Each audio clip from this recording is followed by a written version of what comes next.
right, welcome back to the Buffalo Plus YouTube channel. Today's video presented by Connors and Ferris. I'm joined by Dan Fates. I am Jenna Cottrell. We are in the Buffalo Plus TV studio. All right, Dan, let's talk about it. Mike Ketelana getting the third preseason game off. He's the starter. He made it to the regular season. He's just getting some rest. Yeah, exactly. He's going to be fine. Yeah. All right, let's talk about this game. Some takeaways. The starters did play in this one, like you mentioned. All right, so Josh Allen, Stephon Diggs. Josh Allen was Josh Allen. Yeah, it was the classic, you're not supposed to throw across your body over to the middle of the field. Insane. But that sentence ends unless you're Josh Allen, because that's exactly what it did. Couple of really nice plays, and I think what everybody likes to see and everybody can exhale is the offense looked fine. They looked in rhythm. Yes. I thought that some of his placement to Stephon Diggs were perfect throws. The play, like I said, where he scrambled, throws across his body, gave Davis 15 yards. It was a 12-play drive. It went 76 yards. It resulted in a touchdown, and I think it's what a lot of Bills fans needed. I wasn't one of them, and we can get to that in a little bit. Yeah. But I think it was another step of Josh still looking like Josh, Jenna. Yeah, we almost fought in the 13-win studios. We'll get into that. Yeah, we can talk about that later. But yeah, I agree with you. Look, you saw what you needed to see out of Allen. Allen wasn't the issue in that loss to the Steelers in preseason game 2. Talking I do for a living. She does it sometimes. All right, but he looked like himself today. Some really nice throws. It looked like him and Diggs. We've talked about this. I mean, they just feel like they have that connection. Diggs had a couple of nice catches. That's something that if I were in fantasy and you are in a league with not many Bills fans, try and get Diggs as high as possible. So that to me, great. Josh Allen, he was healthy as well. Didn't need to worry about that. You mentioned the offensive line. I think that was another thing that stood out to me today was the O-line seemed to work together. It seemed to be more cohesive. Allen seemed to have more time. There were less penalties as well. It's obviously something that we were concerned about after last week. Where do you think that unit is? The same? Do I have to be that guy? I think there is there's issues at depth. Ed, what do we see at tackle? We still don't know Connor McGovern's injury, how long he's out. David Edwards filled in nicely. Again, I thought the entire offensive line played well. Like, I can sit here and compliment Spencer Brown for probably 3 or 4 specific reps where I thought he did a really good job of allowing Josh Allen to have extra time. I thought the offensive line played well as a whole. I think they were embarrassed by their performance last week. Yeah. And the fact that they took this preseason game more seriously. I think that's what this came down to. I think that they didn't take the preseason game in Pittsburgh seriously at all. It showed. They came out here going, yeah, guys, it was just a bad day. Look, we can block. Yeah. And they showed it. I think also, too, Steelers, the defensive line that they have there is completely exceptional. Different. It's really good, all that stuff. I think it's a combination of those two things. It's also a 3-4 defense in Pittsburgh, which they don't see very often, against a standard 4-3 defense in Chicago. So a bunch of things seem to pile up to go wrong in Pittsburgh. Things seem to go right for the one series in Chicago. Penalties really were not an issue. There was 12 in the first half. 13? 12 in the first half last week, 13 total. Yeah, I was just say that seemed to be something. I mean, Sean McDermott was very upset after that game against the Steelers, talking about how this play was sloppy, how the team needed to improve. There was even some practice laps going on if you did not do what you were supposed to in terms of having a penalty. So I think that was something that we talked about. It's undisciplined, all these things. That was cleaned up. That, to me, was a step in the right direction. I think it was message received. I think this was when Dad comes home, you didn't clean your room, you get yelled at. You forgot to take the chicken out of the freezer. And all of a sudden, it's like the next time, it's like everything was done correctly. So, again, step in the right direction. O-line, penalties, I thought all of those things, like the big picture observations, I think when it got to be like by halftime, I think you and I kind of we're like, that was we kind of spaced out the rest of the game. There were a couple of nice runs and drives late that we can talk about, but like the big picture was better, exhale. I think everybody that was panicking after Pittsburgh, I think can take a step back and go like, okay, everything's fine. Yeah. Christian Benford starting as corner 2 opposite of Trey White. Now, I was very surprised by that. I think they're giving him a shot. I think we know what Dane Jackson can do. Yeah, I think he has been, for the most part, I think we even talked about one of the videos that like Dane had locked up the CB2 spot. So I think this was a chance to give Christian an opportunity. And listen, I'm a Christian Benford fan from day one. I love what this guy brings to the field. I think he brings the versatility that could be like a Taron Johnson. He's that versatile. And he has the ability to play physical and to get his hands on the wide receivers and to kind of play that tough in-their-face defense without getting flagged. And that's a massive difference. That's something that Kaiir Elam hasn't been able to figure out yet. So I thought he played really well, had a great tackle on Justin Fields in the backfield, great pass breakup, deep, perfect technique all the way through. So I think he's continuing to trend in the right direction for getting a chance to be that CB2 spot. I think it's Dane Jackson's job, but I think Christian is right there ready if Dane were to, slip up. I think there's a lot to like about Christian Benford's game. When we talked about it in the sports studio, like he's very instinctual. Like Kaiir Elam's ceiling in terms of his physical abilities is higher than Benford's, but just Benford's ability to play the game and to just kind of know what to do in the right circumstances, I think that's what makes him stand out. And you're right, like if we were talking about who's starting week 1 today, I would say it's Dane Jackson because of what we've seen in the preseason and how much faith the Bills have in terms of what they know what they're getting in Dane Jackson. I agree. Christian Benford, though, with his ability to play and the plays that he has made on the field, he makes for an interesting conversation about maybe at some point kind of forcing that CB2 spot. So it's not great for Kaiir Elam, obviously, but a lot to like from Christian Benford, and that was something that I was impressed by today. When I look at the back half of the secondary and you think about they play usually 3 corners because Taron is kind of that nickel corner that they play with so much, and then the 2 safeties.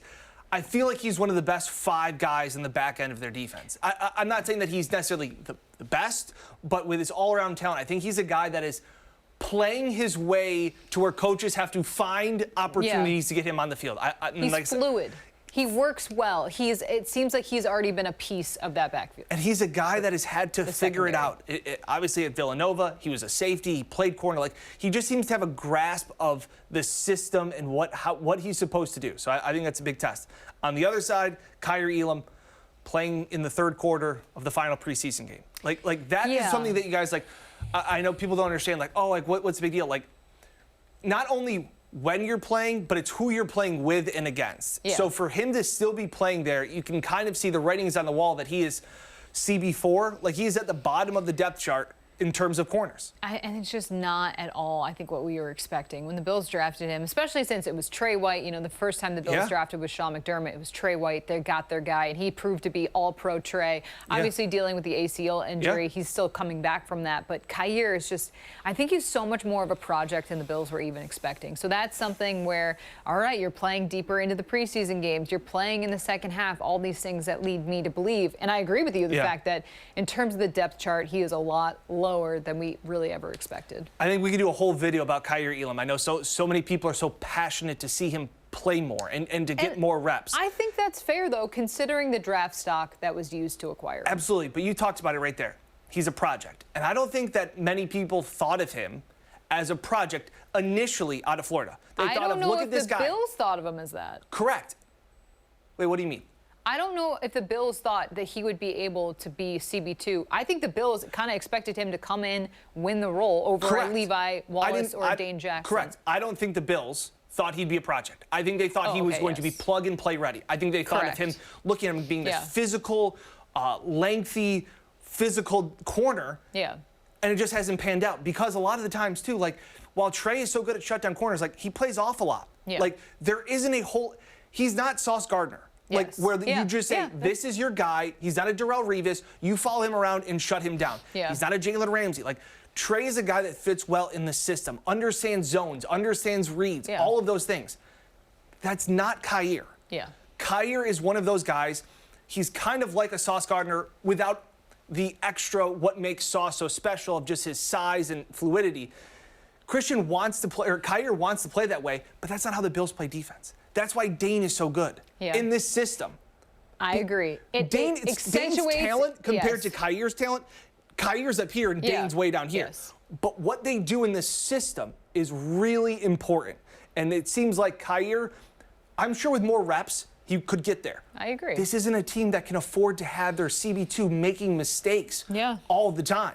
They need somebody that's steady because they're ready to win now. If Kaiir goes to, and this is a possibility, we're going to approach cutdown day. Is there a trade in the mix Would you trade possibly Kaiir Elam for a right tackle, for a middle linebacker that you think could be the guy?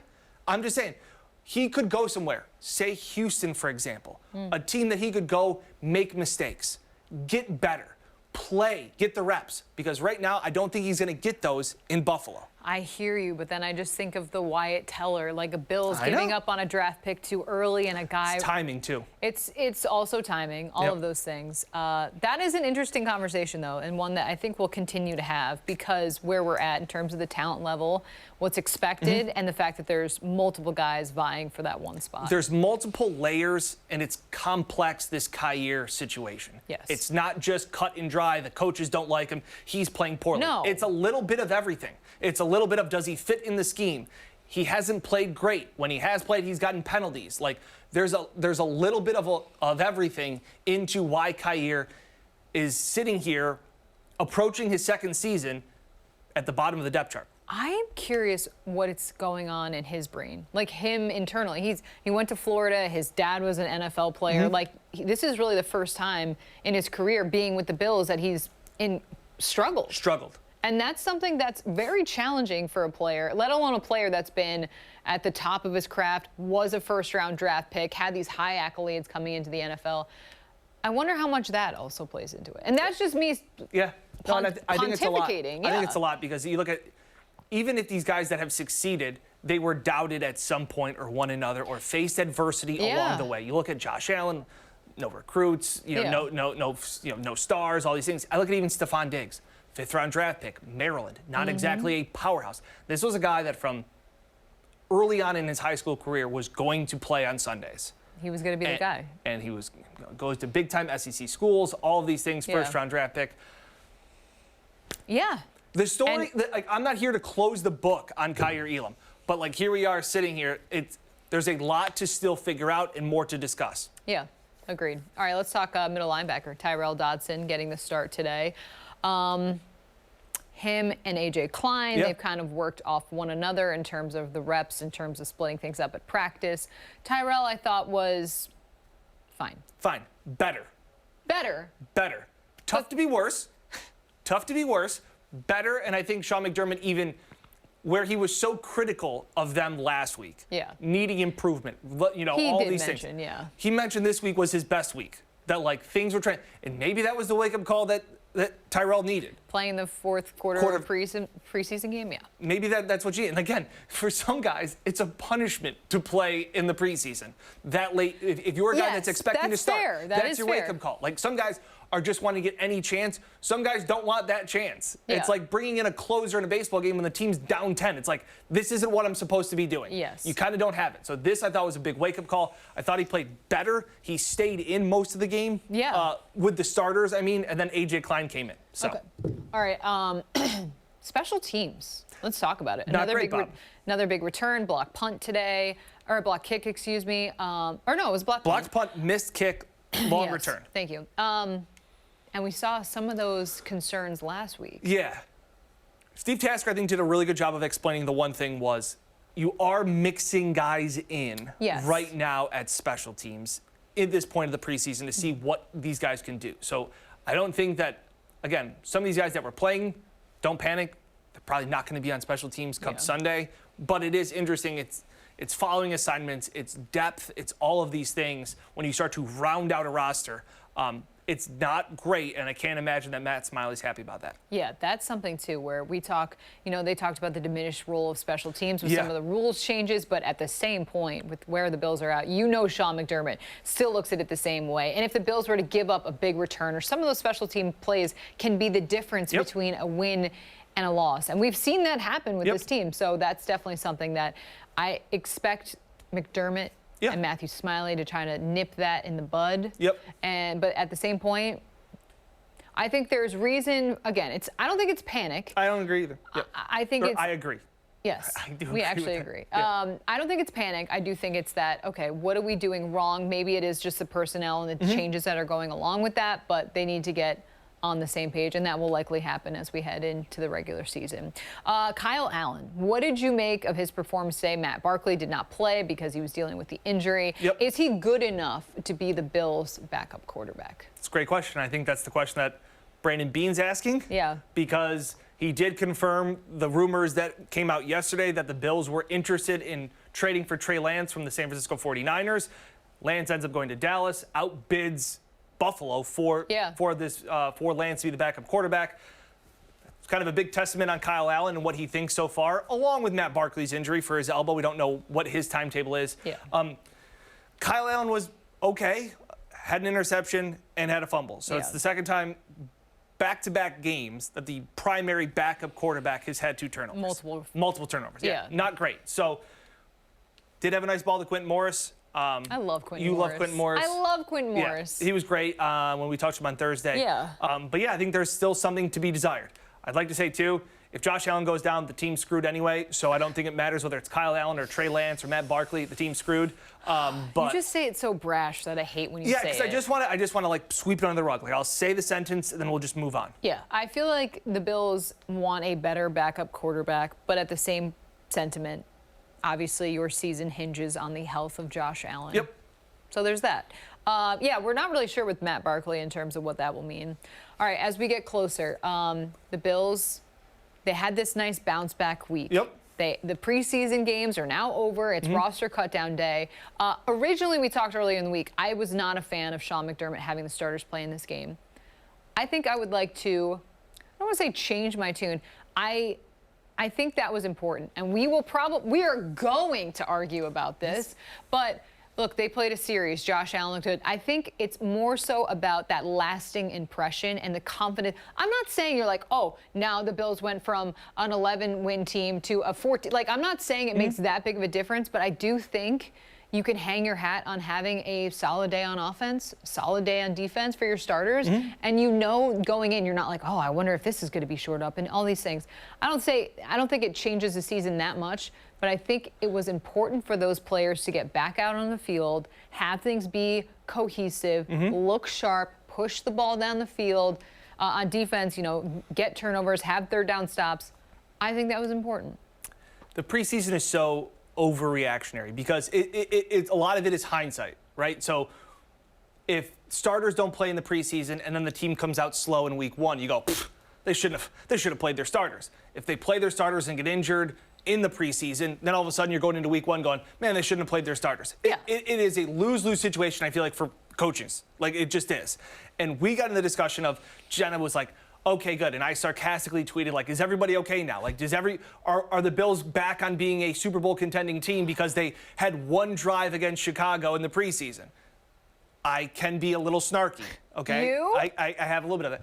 And I said I compared it to you as to baseball or golf. In baseball, you take batting practice. If you are phenomenal in batting practice, hitting all these home runs, that doesn't necessarily mean you're going to hit home runs in the game. And if you are horrendous at batting practice and don't hit a single ball to the outfield, it doesn't mean you're going to do that in the game. Same thing, golf comparison. You go to the range before you play 18 holes. If you are phenomenal on the range, you then go to T1, and all of a sudden it's like, I stink again. What happened? Yeah. That's how I view the preseason. So good or bad, that was my only point last week, was that I wasn't going to overreact. That if the starters had 3 drives in the preseason and scored on all of them, I wasn't going to say, this offense looks phenomenal. If they turned the ball over 3 times, I wasn't going to say they were horrendous.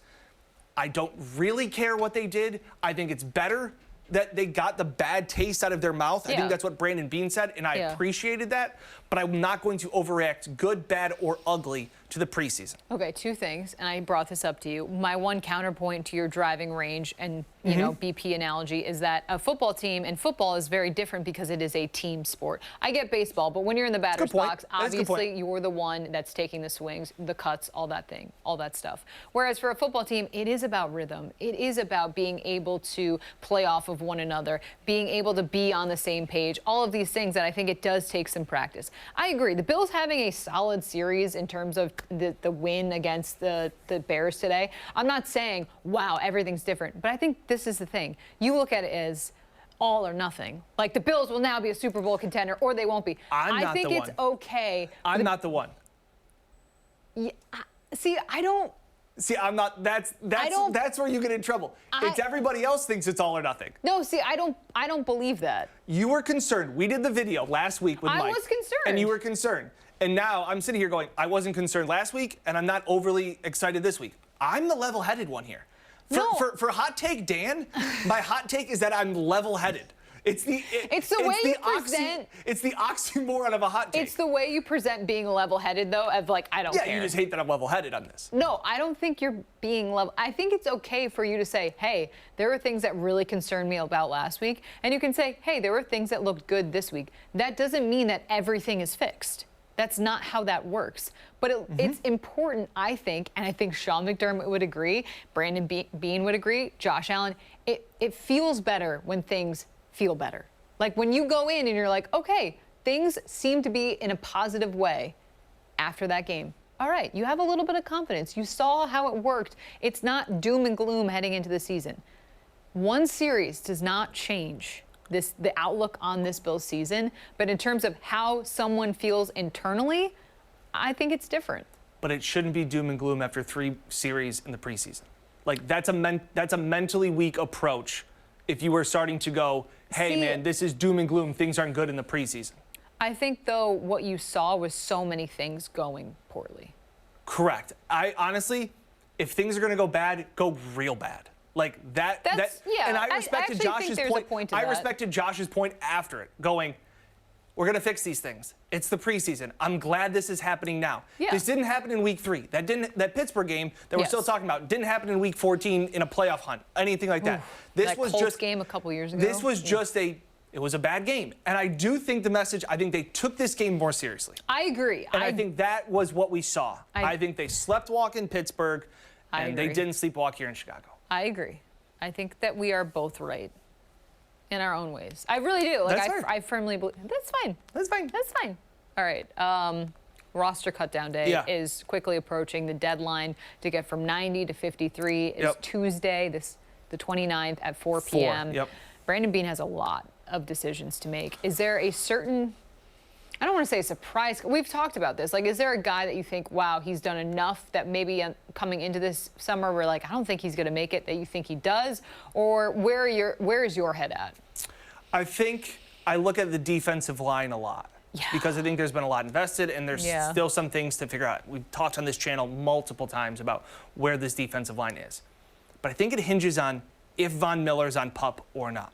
So and that's a very big decision. That's a very big decision. Now, he continues to say that Von is trending in the right direction. Von practiced this week with a helmet and pads. That was another encouraging sign. But if you're going to say, he's out, like, to me, that's A.J. Epinesa.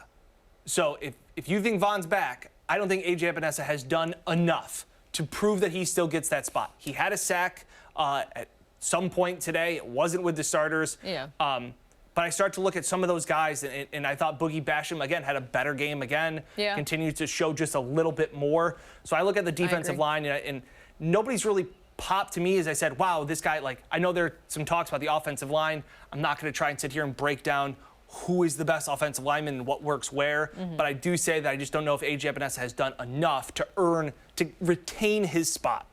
It's so wild because when Sean McDermott said A.J. Epinesa was a pivotal piece, direct quote from him, of this Bills defense, it's like, is that trade bait? Like, is that, pumping up his stock? I don't really know. I would say I agree with you that decision really sets the tone for how these roster cuts will go. And there is a lot of talent on this roster.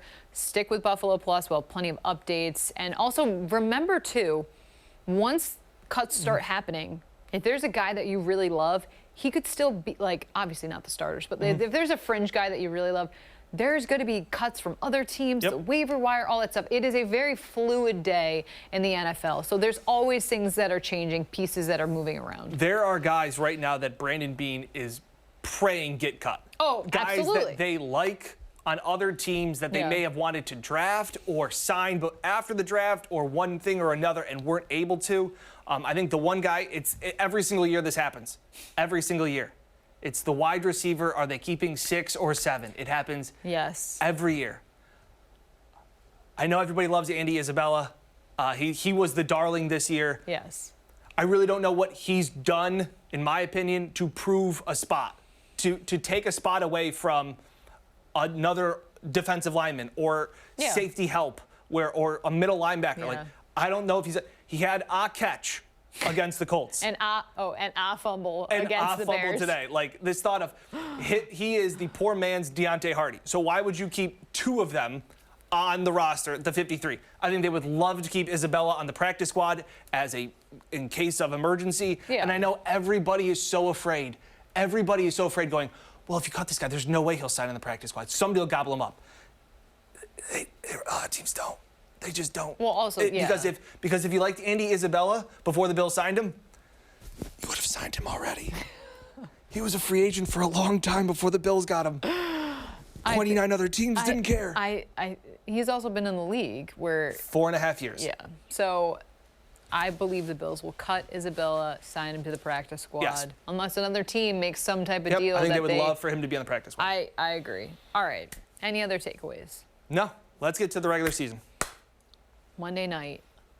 We're 16 days away. Oh my gosh. That's honestly insane to me. I'm excited. All right. Please be sure to like. Why don't you? What was your opinion of the preseason game against the Bears, the finale? Where is your confidence level at? And somebody you'd love to make the team. Yes. Somebody that popped in the preseason that you watched the games that's and a thought, fringe I player. liked it. Yep. You hope Josh Allen makes the roster. Not Looks pretty safe. Him and that Diggs guy. Yeah, he's pretty good. All right, thank you for watching. For Dan, I am Jenna. Again, please be sure to like, comment, subscribe, share with a friend as well if you enjoy our content. Visit the Buffalo Plus store to get your Buffalo Plus merch. It's buffaloplusstore.com. Thank you to Greg Connors and Connors in Paris for sponsoring this video. We'll catch you next time here on Buffalo Plus.